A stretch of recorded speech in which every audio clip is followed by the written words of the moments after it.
Hai brother dan sister, Selamat pagi. selamat datang di Kebaktian Online GKDI Semarang.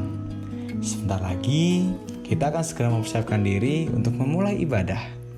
Jangan lupa ya untuk mematikan notifikasi handphone agar kita lebih fokus dalam beribadah.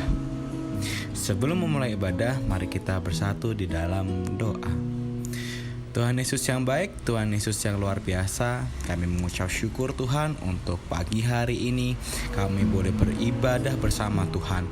Walaupun kami tidak bertemu secara tatap muka Tuhan, tapi kami mengucap syukur Tuhan untuk teknologi yang ada membuat kami bisa tetap bersekutu satu dengan yang lain Tuhan.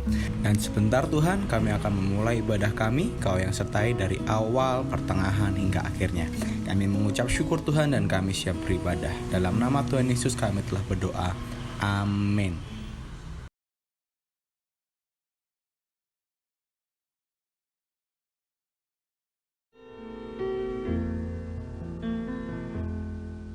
Mazmur 121 ayat 1-8. Tuhan penjaga Israel. Nyanyian Siara. Aku melayangkan mataku ke gunung-gunung. Dari manakah akan datang pertolonganku? Pertolonganku ialah dari Tuhan yang menjadikan langit dan bumi. Ia takkan membiarkan kakimu goyah, penjagamu tidak akan terlelap. Sesungguhnya tidak terlelap dan tidak tertidur penjaga Israel. Tuhanlah penjagamu, Tuhanlah naunganmu di sebelah tangan kananmu. Matahari tidak menyakiti engkau pada waktu siang, atau bulan pada waktu malam. Tuhan akan menjaga engkau terhadap segala kecelakaan. Ia akan menjaga nyawamu. Tuhan akan menjaga keluar masukmu dari sekarang sampai selama-lamanya.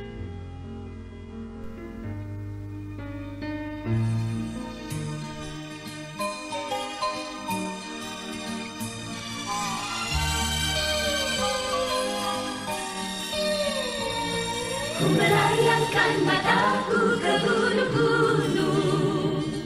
Dari manakah akan datang pertolonganku?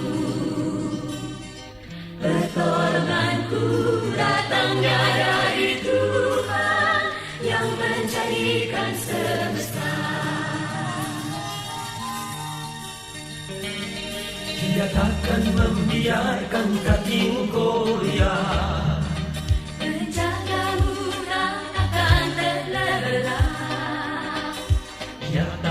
Terlelap, ia takkan terlena. Ia menjaga umatnya dengan setia. Mentari siang takkan menyakitimu dan juga bulan.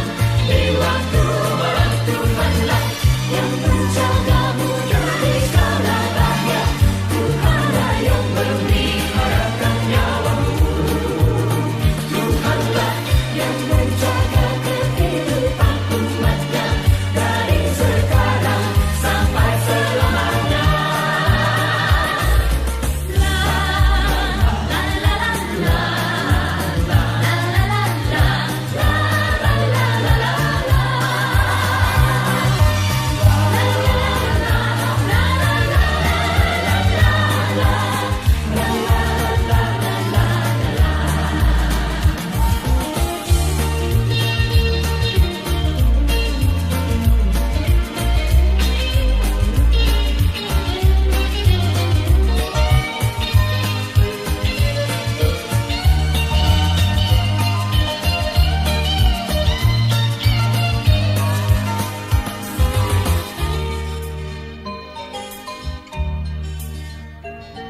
Dia takkan membiarkan kakimu goyah.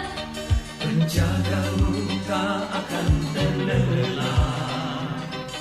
Dia takkan terlelap, dia takkan terlena. Dia menjaga umatnya dengan setia.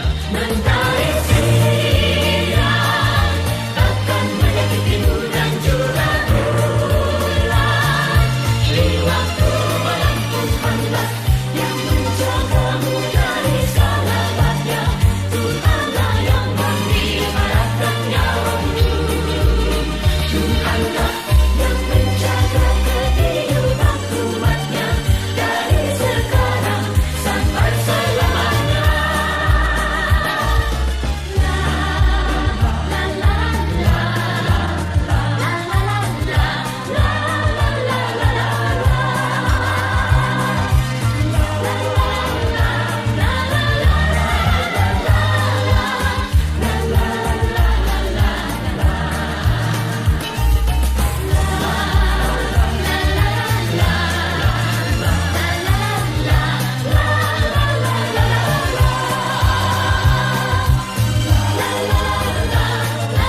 Sejauh timur dari barat, Engkau membuang dosaku.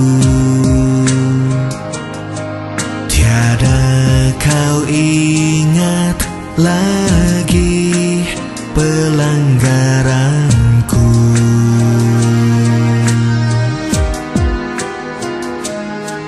Jauh ke dalam tubir laut, kau melemparkan dosaku. Tiada kau perhitungkan kesalahanku. Betapa besar kasih pengampunan-Mu Tuhan. Tak kau pandang hina hati yang hancur.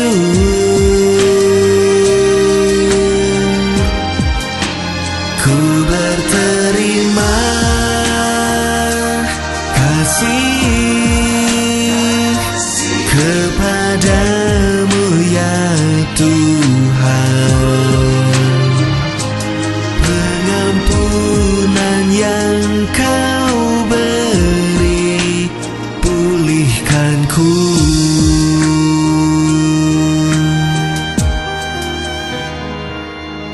Jauh ke dalam tubir laut, kau melemparkan dosaku.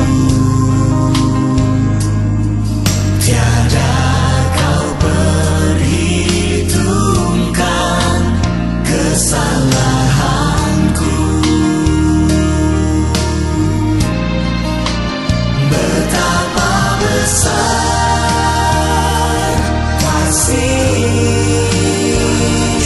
pengampunan-Mu Tuhan. Tak kau pandang hina hati yang hancur.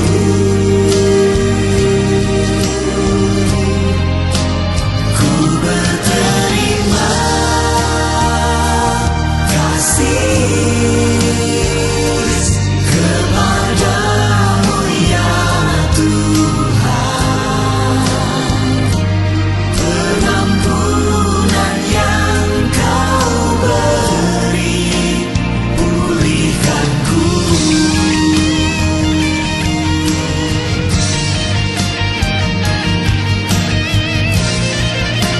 Betapa besar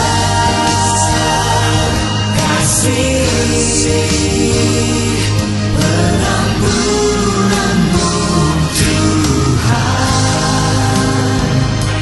Tak kau pandang hina hati yang hancur.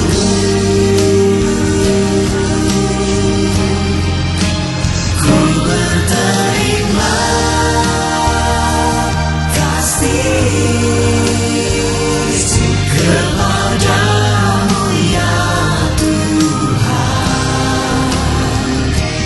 Pengampunan yang kau beri, pulihkanku.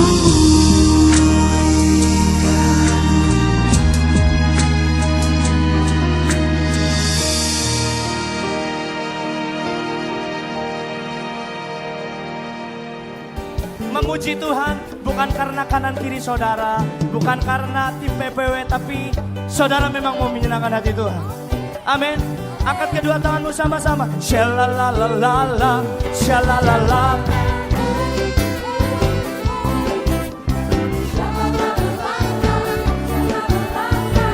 Lagi. Sambil angkat kedua tanganmu. Shalala.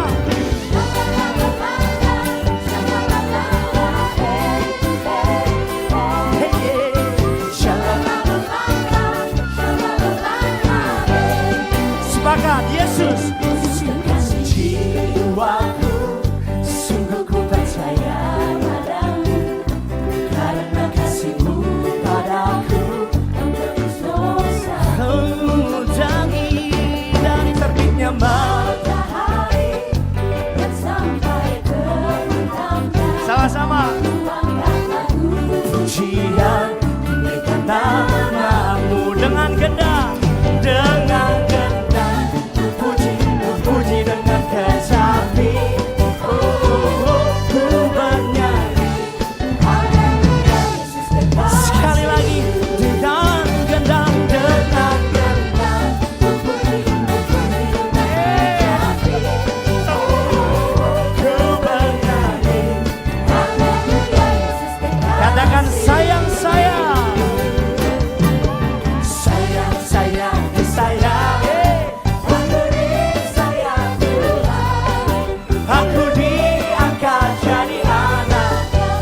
kanan kirimu sekarang. Sayang, sayang, kamu disayang Tuhan. Sayang, sayang, disayang. Kamu disayang.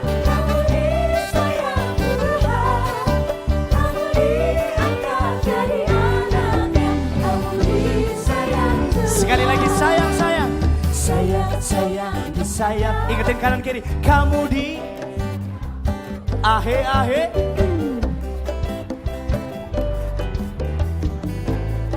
Sekali lagi sayang, sayang. Sayang, sayang.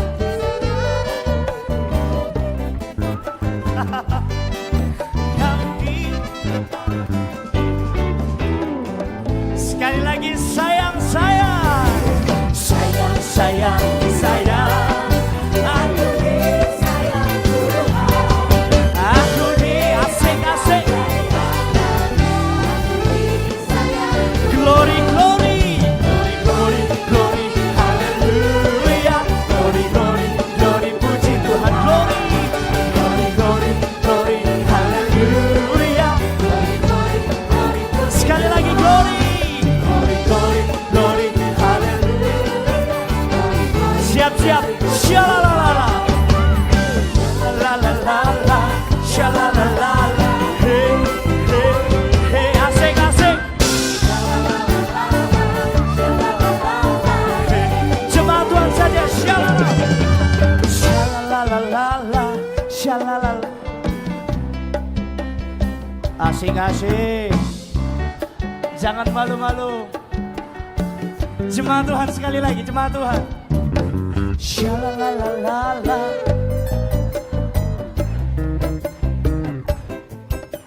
Shalalalala. Tanpa musik jemaat Tuhan lebih keras. Shalala. He, he, he.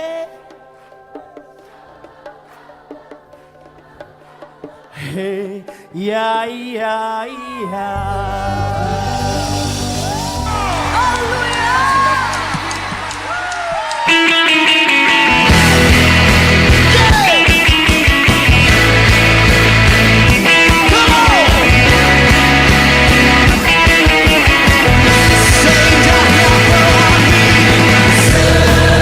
Indahnya pelangi, seterangnya mentari,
Halo brothers sisters, senang bisa berbagi lagi bersama dengan kita semua.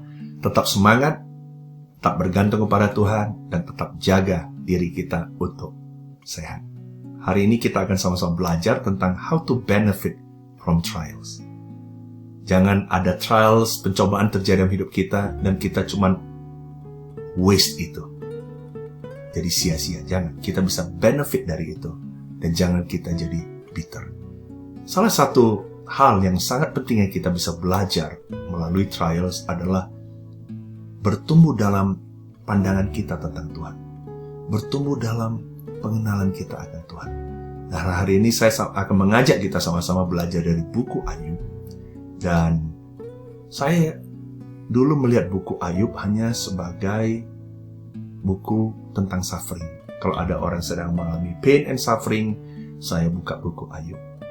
Karena saya pikir itu temanya buku Ayub. Tapi dalam 1 minggu terakhir ini, sewaktu ada masa virus corona, saya berdoa kepada Tuhan. Saya bilang, Tuhan, saya mau bisa membantu orang yang mengalami kesusahan, suffering ini. Tapi Tuhan membantu saya melihat hal lebih dalam lagi. Karena saya berusaha mencari jawaban tentang menjelaskan kepada orang tentang suffering. Tapi yang saya dapatkan lebih adalah tentang Tuhannya. Dan makin saya membaca buku Ayub hari ini sekarang, saya lihat temanya bukan tentang suffering, tapi ini tentang Tuhan. Apa maksud saya? Ini adalah maksud saya. Kita tahu Tuhan punya purpose. Membiarkan adanya trials, pencobaan, pain and suffering dalam hidup kita. Salah satunya adalah penalty. Tapi tidak semua orang yang sedang mengalami cobaan karena Tuhan lagi kasih penalty atau kasih disiplin atau hukuman. Kepada bangsa Israel yang waktu itu Tuhan baru saja kasih firman Dia, Taurat Dia, perintahnya, Dia katakan, ini, kalau kamu taat, kamu akan di-bless. Kalau kamu tidak taat, kamu akan kena hukumannya, penaltinya. Ini Tuhan lakukan karena bangsa Israel di perjanjian lama saat itu baru mengenal Tuhan seperti anak kecil. Masih perlu peraturan dan kalau taat ini, kalau tidak ini. Itu tujuannya Tuhan. Tapi semakin kita bertumbuh, Tuhan mau kita melakukan hal yang lebih lagi untuk Dia, untuk supaya kita bisa mengerti kehendak Tuhan. Tuhan melakukan preparation. Ada cobaan terjadi, tujuannya adalah prepare kita menjadi seperti siapa Tuhan mau kita menjadi. Seperti Yusuf. Yusuf dijual oleh saudaranya menjadi budak, dimasukkan dalam penjara. Hidupnya sangat tidak enak. Hanya di kemudian hari baru dia tahu Tuhan punya kehendak menyiapkan dia menjadi orang nomor 2 terbesar di Mesir dan membawa keluarganya ke Mesir dan akhirnya menyiapkan keluarganya menjadi bangsa yang besar. Musa 40 tahun. Musa sendiri nggak tahu apa rancangan Tuhan, tapi Tuhan membiarkan pencobaan terjadi pada hidupnya supaya dia bisa membawa 1.000.000 orang lebih, jutaan lebih orang Israel keluar dari Mesir. Yang saya mau fokus hari ini adalah tujuan pencobaan yang Tuhan biarkan terjadi dalam hidup kita, yaitu untuk purification, untuk memurnikan iman kita lebih lagi, untuk supaya kita punya motivasi yang benar, lebih benar lagi kepada Tuhan. Kita sama-sama belajar dari buku Ayub 1. Jawabannya adalah, is Job a commercial believer? Apakah Ayub adalah seorang percaya yang komersial? Dan itu adalah yang ingin iblis buktikan kepada Tuhan. Jadi plot dari buku Ayub adalah antara Tuhan dan iblis. Dan Ayub adalah objeknya. Nanti ada lagi istri dan teman-temannya. Tapi ini adalah antara Tuhan dan iblis.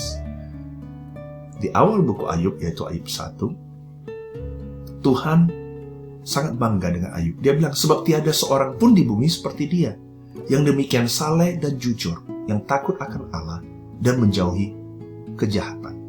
Lalu jawab iblis kepada Tuhan, Nggak mungkin.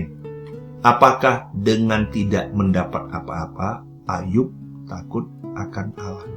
Kalau dia nggak dapat apa-apa dari lu, ya dia nggak mungkin mau taat, mau ikut lo. Ini karena lu terus berkati dia, lu terus jaga dia. Ya pasti begitu. Iblis bilang, Ayub tetap taat kamu, percaya kamu karena ada sesuatu. Jadi ada bargainingnya, kayak komersialnya, ada maksudnya, ujung-ujungnya apa? Duit. Ujung-ujungnya blessing. Apa yang dikerjakannya telah kau berkati, dan apa yang dimilikinya makin bertambah di negeri itu. Tetapi coba, ulurkanlah tanganmu dan jamalah segala yang dipunyai. Ia pasti mengutuki engkau di hadapanmu. Kalau lu ambil apa yang dia punya, dia pasti blame kamu. Tuhan bilang, oke, kalau gitu silakan. Kamu cobain. Apa yang terjadi? Harta daripada Ayub diambil. Kepunyaan diambil. Anaknya kepunyaannya diambil. Apakah Ayub menyalahkan Tuhan? Tidak. Makanya Tuhan datang kepada iblis. Apakah engkau sudah memperhatikan hambaku Ayub? Tidak ada seorang pun di bumi seperti dia yang demikian saleh dan jujur, yang takut akan Allah dan menjauhi kejahatan. Ia tetap tekun dalam kesalehannya, meskipun engkau telah membujuk aku melawan dia untuk mencelakakannya tanpa alasan. Lalu jawab iblis kepada Tuhan, kulit ganti kulit. Orang akan memberikan segala yang dipunyainya ganti nyawanya. Yang kamu ambilkan baru dia punya kekayaan. Yang kamu ambilkan baru anaknya. Tapi kan dia masih sehat. Kalau dia masih sehat, dia masih bisa punya anak. Dia masih bisa kerja, berbisnis, yang akhirnya dia bisa dapatkan kekayaannya kembali. Tapi coba kamu ulurkan tanganmu dan jamalah tulang dan dagingnya. Ia pasti mengutuki engkau di hadapanmu. Tapi kalau lu ambil kesehatannya sekarang, sampai dia nggak bisa apa-apa, dia pasti mengutuki kamu. Dia bilang Ayub ini pasti ada maunya. Dia bargaining dan dia pasti akan blaming kamu. Terus Tuhan bilang, hanya sayangkan nyawanya, jangan ambil nyawanya. Sesudah selesai itu apa yang terjadi? Kesehatan Ayub pun diambil. Dan sangat parah keadaan dia. Bagaimana respons Ayub? Waktu kepunyaannya, harta dan anaknya diambil. Dia bilang, dengan telanjang aku keluar dari kandungan ibuku, dengan telanjang juga aku akan kembali ke dalamnya. Tuhan yang memberi, Tuhan yang mengambil. Terpujilah nama Tuhan. Ada dia blaming Tuhan? Tidak. Malah dia bilang, terpujilah nama Tuhan. Sesudah diambil kesehatannya, health-nya dia. Bagaimana respons dia? Apakah kita mau menerima yang baik dari Allah, tapi tidak mau menerima yang buruk? Apakah dia mau berbisnis? Enggak, dia tidak blaming Tuhan, dia juga tidak bargaining dengan Tuhan. Tapi justru siapa yang bargaining dan blaming? Istrinya. Istrinya bilang, masih bertekunkah engkau dalam kesalehanmu? Kutukilah Allahmu dan matilah. Istrinya blaming Tuhan, blaming dia. Istrinya waktu menghadapi pencobaan itu mulai kelihatan bahwa imannya nggak murni, imannya hanya komersial, hanya selama diberkati saja. Kemudian teman-temannya, salah satunya Elifas, mengatakan, kasih nasihat kepada dia, berlakulah ramah terhadap dia, supaya engkau tenteram. Dengan demikian engkau memperoleh keuntungan. Ini adalah tipe orang-orang yang percaya. Dan karena dia mau bargain sama Tuhan, dia bilang gini, Ayub, lu baik aja lah. Lu makin rajin doa, makin sering puasa, makin rajin pelayanan. Lu lakukan itu, pasti Tuhan akan memberkati kamu. Mereka punya satu iman dan teologi yang salah, yang percaya dan mau percaya, dan sepertinya ini adalah formulanya. Kalau ada yang tidak beres dengan hidupmu, kalau ada yang went wrong with your life, berarti lu gak rohani. Kalau lu menghadapi pencobaan, berarti ada yang gak beres tentang hidup lu. Dan 3 temannya terus panjang buku Ayub itu meyakinkan Ayub. Tapi Ayub tahu integritas dia, dia tahu dia salah, dia taat. Dia tidak main-main dengan dosa. Tentu Ayub adalah seorang pendosa, tetapi dalam kasus ini dia tidak melakukan salah apapun. Dan dia tidak hanya untuk supaya diberkati, supaya sembuh, kemudian dia, ya udahlah gue baik-baikan saja. Dia tetap taat, dia tetap cinta Tuhan, bukan karena apa yang dia bisa dapat, tapi karena itulah diri dia. Ayub sangat percaya God's sovereignty, sangat percaya kedaulatan Tuhan. Tidak pernah sekalipun di dalam 42 pasal itu dia mempertanyakan kedaulatan Tuhan. Bahkan di ayat 9, di tengah-tengah pencobaan dia yang gak gampang, ayat 4 dia bilang, Allah itu bijak dan kuat, siapakah yang dapat berkeras melawan dia dan tetap selamat? Yang seorang diri membentangkan langit dan melangkah di atas gelombang-gelombang laut, yang melakukan perbuatan-perbuatan besar yang tidak terduga dan keajaiban-keajaiban yang tidak terbilang banyaknya. Di tengah-tengah kesulitan dia, satu demi satu, semuanya udah diambil termasuk kesehatan, dia tetap tidak pernah question kedaulatan Tuhan. Sampai akhirnya pun pasal 42 dia bilang, aku tahu bahwa engkau sanggup melakukan segala sesuatu dan tidak ada rencanamu yang gagal. Tidak pernah dia mempertanyakan kedaulatan Tuhan. Tapi dia mempertanyakan enggak God's silence. Tuhan diam. Kok kayaknya gue dibiarkan begitu? Oh iya. Tapi dia tidak pernah questioning God's sovereignty. Dia question akan God, kenapa gak fair? Kenapa lu gak cabut aja nyawa gue? Ayub 7 ayat 16. Dia bilang, biarkan aku, karena hari-hariku hanya seperti hembusan napas saja. Kok bisa ambil aja nyawa saya, Tuhan? Kemudian dia pakai istilah seperti di pengadilan. Karena dia tahu kedaulatan Tuhan. Tuhan itu hakim. Dia yang memutuskan. Dia bilang, pasal 9 ayat 14, dia bilang, lebih-lebih aku, bagaimana aku dapat membantah dia, memilih kata-kataku di hadapan dia? Gak mungkin. Dia tetap mengakui kedaulatan Tuhan. Tapi aku hendak berbicara dengan yang Maha Kuasa. Aku yang membela perkaraku di hadapan Allah. Dia mau bela, dia mau kasih tahu Tuhan, gua kan gak lakukan yang salah. Kok kayaknya gak fair? Itu yang dia questionkan. Sesungguhnya aku berteriak kelaliman, tapi tidak ada suara yang menjawab. Aku berseru minta tolong, tapi tidak ada keadilan. Kok gak ada yang jawab? Jawablah aku. Itu pergumulan dia.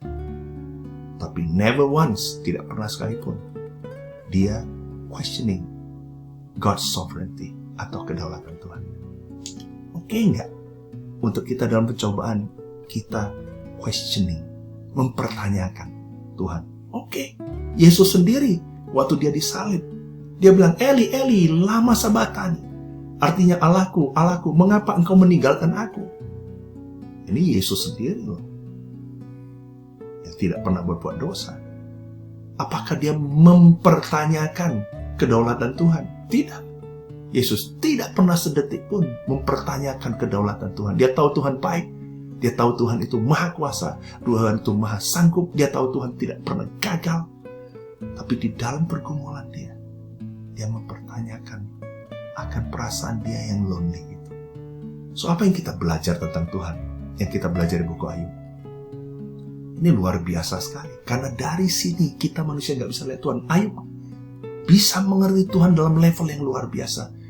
Dia jadi mengerti bahwa Tuhan oke untuk kita question, untuk kita tanya waktu kita lagi mengalami kesesakan. Tapi jangan kita question kedaulatannya Tuhan. Apa yang Ayub belajar dari penderitaannya dia? Dia bilang, ia hendak membunuh aku, tak ada harapan bagiku. Sepertinya hopeless. Namun, aku hendak membela perilakuku di hadapannya. Walaupun saya ngalamin ini sangat susah, tetap aja saya gak akan tinggalkan Tuhan. Saya tetap mau right with Him. Saya tetap mau jaga integritas saya. Saya tetap mau taat kepada Dia. Saya akan persevere. Karena ia tahu jalan hidupku. Seandainya ia menguji aku akan timbul seperti emas. Dia sangat percaya kepada Tuhan. Rancangan Tuhan baik. Dan dia bilang, kalaupun saya lagi ngalamin berat, gak apa-apa. Karena Tuhan lagi mau buat saya pure seperti emas. Bagi dia tidak mau blaming Tuhan. dan dia tidak mau bargaining iman dia. Hanya supaya kalau gue sembuh baru gue ini. Enggak, tidak ada itu. Karena bagi dia personal relationship dengan Tuhan lebih penting daripada apapun. Bahkan lebih penting daripada explanation tentang penderitaan dia. Kamu tahu respons Tuhan? Sama. Tuhan melihat personal relationship dia dengan Ayub begitu luar biasa. Pada akhir buku Ayub 42, ini kata Tuhan kepada Elifas, murkaku menyala terhadap engkau dan terhadap kedua sahabatmu. Karena apa? Karena kamu tidak berkata benar tentang aku seperti hambaku Ayub. 3 teman ini datang meyakinkan Ayub, lu pasti ada salah, makanya ada yang gak beres dalam hidup kamu. Tuhan bilang itu tidak benar, itu teologi yang salah. Kamu pikir saya Tuhan seperti itu? Enggak, saya bersyukur Ayub tetap tidak mengikuti kamu, tapi dia tetap mempertahankan kemurnian personal relationship dia dengan saya. Tuhan praise dia, puji dia. Dan bukan hanya itu, Tuhan memberkati Ayub dalam hidupnya yang selanjutnya lebih daripada dalam hidupnya yang dahulu, lebih lagi. Dan itu adalah promise Tuhan. Apakah Ayub bahagia karena itu? Oh, saya percaya dia sangat bersyukur. Tapi apa yang lebih lagi tentang Tuhan yang saya belajar dari buku Ayub? Saya belajar bahwa kalau saya tahu God punya purpose dan Tuhan mau purifikasi saya harus terus tetap dalam Tuhan. Saya tidak mau blaming Tuhan, saya tidak mau bargaining dengan Tuhan, dan Tuhan sendiri akan berikan praise dan janji promise dia kepada saya. Saya sangat suka bagian ini, dan saya mau tutup devotional hari ini dengan ini. Ayub katakan, tidak ada wasit di antara kami yang dapat memegang kami berdua. Di dalam pergumulannya dia mengharapkan ada satu penengah antara dia dan Tuhan. Tuhan diam terus, tapi dia percaya Tuhan itu berdaulat. Dia bilang, kalau aja ada yang bisa menjadi perantara, menjadi wasit, penengah antara saya dengan Tuhan, itu akan luar biasa sekali. Dan di ayat 19, ayat 25, dia bilang, tetapi aku tahu penebusku hidup, dan akhirnya ia akan bangkit di atas debu. Juga sesudah kulit tubuhku sangat rusak, tanpa dagingku pun aku akan melihat Allah, yang aku sendiri akan melihat memihak kepadaku. Mataku sendiri menyaksikannya dan bukan orang lain. Hati sanubariku merana karena rindu.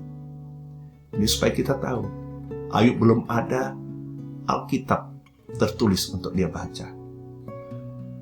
Pengertian orang tentang Tuhan masih sangat sedikit. Orang belum percaya akan kebangkitan daripada kematian. There is life after death.